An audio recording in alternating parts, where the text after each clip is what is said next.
Hi, I'm Keiko from English-Empowered. In this video and in the next few videos, I'm going to talk about some common phrases non-native speakers of English tend to use, but that should actually be avoided. Today's taboo phrase is, do you understand X?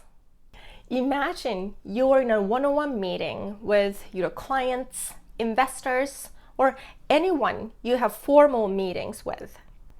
When you explain your business, technology, or new ideas to these people, it's helpful to know how much they know about the subject. If they're experts in the field, you don't need to explain the basics. On the other hand, if they don't know much about the subject, you might want to give them some background information and explain some basic concepts. Knowing how much your audience knows about the subject helps you adjust which information and how much information to give them. If you want to know how much your audience knows about a particular subject, what do you say?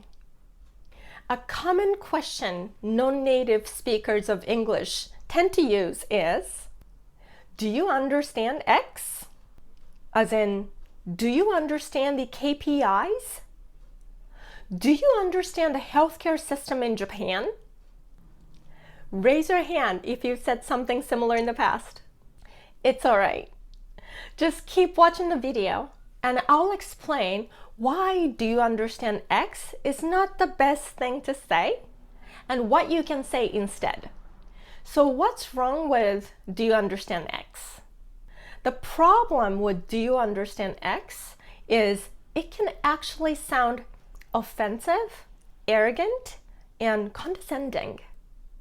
Condescending means you think you're better than the other person. When you say, do you understand X? It almost sounds like you're looking down on the other person.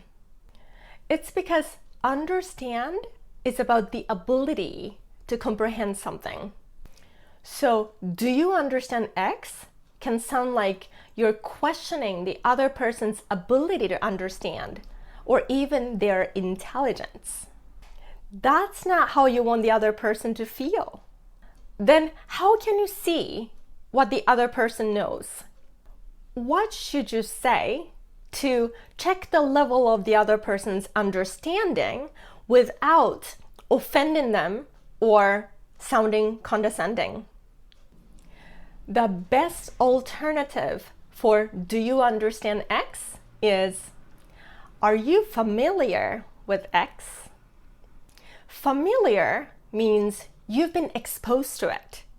You have experience with it. Are you familiar with X sounds softer because it's not asking about their ability or intelligence. You're asking about their experience and feelings. Let's practice. Repeat after me. Are you familiar with the KPIs? Are you familiar with the healthcare system in Japan? Now insert the field or subject you might want to ask your client about. Are you familiar with? Good job. I normally say it all depends on how you say it. Sure, go ahead.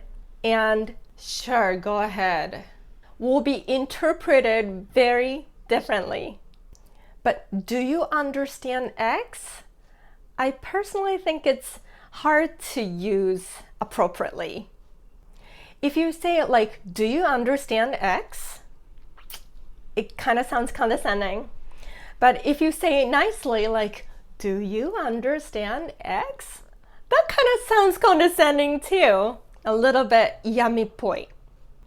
One thing that pops in my head is scenes from movies where there's a character that just doesn't follow the rules. They just follow their instinct and do good for the people. But their boss is not happy. So they yell at them and tell them that they need to follow orders. Then at the end of the conversation, the boss goes, "Do you understand me?" In other words, "Do you understand X?" can sound strong and authoritative. So if you want to sound polite and respectful, I would stick with "Are you familiar with?" So you won't accidentally sound harsh and offend someone. In this video, we've talked about why "Do you understand X?" can sound offensive and condescending. Instead, try using "Are you familiar with?" which is much softer and more respectful. Do you have any English phrases that you've been using but you're not sure if they're appropriate? Feel free to send them over. Thank you so much for watching the video. See you next time.